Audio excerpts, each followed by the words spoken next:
In this video, I'm going to show you how to connect a new Amazon Fire TV remote to your Fire TV. Now, if your old remote is working, you can simply use it to navigate to settings and go from there, but I'm assuming it doesn't work anymore, or else you wouldn't be buying a new one. So in order to do this, what you want to do is get your phone and download the Fire TV app. I'm assuming most people have phones that can do this. From here, you want to open the Fire TV app. And the first time you get it, you are going to have to input or answer a couple questions. It's very simple, just some yeses and some sures, and then it'll bring you to this page. Now you want to connect your phone to your TV, which is very simple. You just want to select the top one, and then it's going to connect you to it.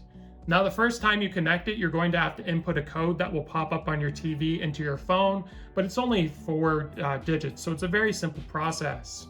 Now from here, we're going to scroll over and go to the settings cogwheel. And now we're going to scroll down and we're going to go to remotes and Bluetooth devices. Now we're going to select Alexa voice remotes. And then we're going to scroll down and go to add new remote. Now, once you do this, it's going to start searching on your TV for a new remote. And then all you want to do on your new remote with batteries in it, of course, is to press and hold this home button here for about 10 seconds, then it will be discovered. There you have it. That's how you add a new remote on your Amazon Fire TV when you don't have your old one.